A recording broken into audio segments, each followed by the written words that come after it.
Maayong hapon sa tanan, maayong hapon sa tanan. Ayan guys, nari ko karon sa balay sa akong lula. Ayan, tabok lang ni diri na diri ang akong tita ug akong tito o angkol ug auntie. Ayan, mga igsoon sa akong mama. Ayan guys, kasi dug malapit-lapit lang kami dito kasi isang anuhan lang kami dito. Yung lupa dito, mga pamana ng lolo namin.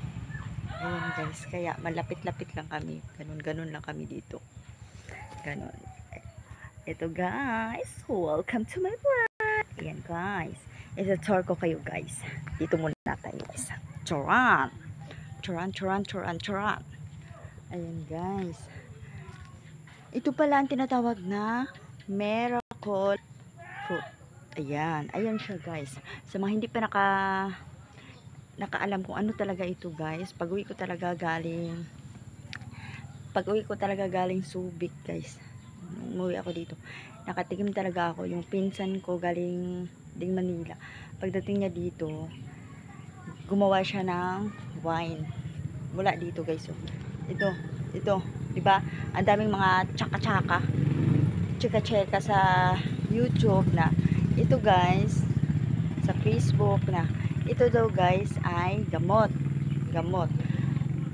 Tested ko na yan guys, sa akin lang ha, na ito talaga ginagawa tong wine. Madaming process, hindi ko alam paano gawin. Ang pinsan ko ang gumawa nun. Nagiging wine siya. Ang color niya ay color violet. Pag magiging wine na siya, para na siyang yung wine na grapes. Ganon siya guys. Ito guys, tingnan nyo. Yan. Ito ang kabahagi ng tita ko. Itong kabuuan sa lola ko. Tapos doon din sa kabilaan, bahay din ng tito ko. Kasi malapit-lapit nga lang kami dito. Mga kapatid ng mama ko kasi lupa dito ay pamana ng lula naman. Ayan guys, ayan. Doon din bandaan ng tita ko. Ayan guys. Ewan ko kung anong mga puno ito kasi wala akong mapagtanungan kasi ang tita ko ganoon, point to the east and point to the west. Umuwi na namang Surigao. Kaya hindi ko nga alam kung ano tong tinatanim nilang mga punong. Ayan guys, ipasok kayo dito sa kanilang garden. May garden sila dito guys.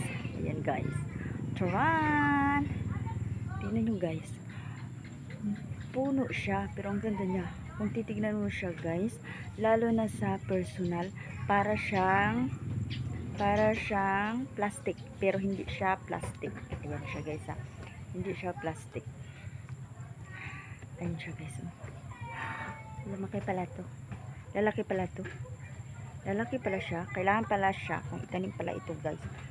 Kailangan pala siya kung makapit siya sa kahoy, pinakapit, pinayakap, nagyakapan sila. Ayan siya guys. Tumabi ka muna dyan malunggay dahil hindi ako ngayon pang veggie.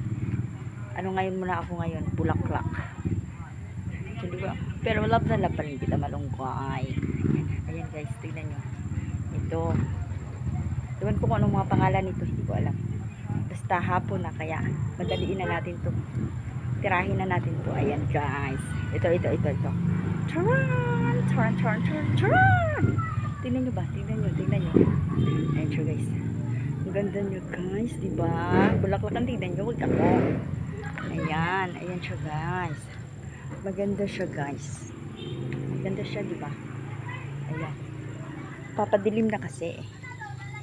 Ayan siya guys. Maganda din siya dito. Maganda siya no.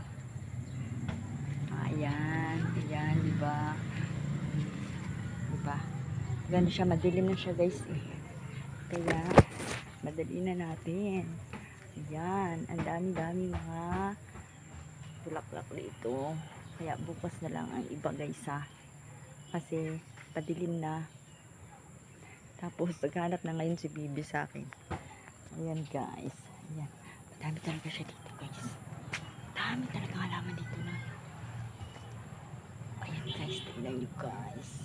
Maganda siya guys. Pero bukas na lang kasi madilim na. Kaya uwi muna ako. Thank you for watching guys. Bye bye. Ayan. Diba? Pag dito may liwanag pa. Pag papasok ako, choron ang pasok ako. Diba? Madilim na dito. Kasi nasa loob na kasi ako ng garden. Kaya bukas na lang. Kasi Madilim na nga. Kung papasukin ko pa yung loob. Wala. Baka may nulo. Charan, charan. Bye-bye. Thank you for watching, guys. Bye-bye.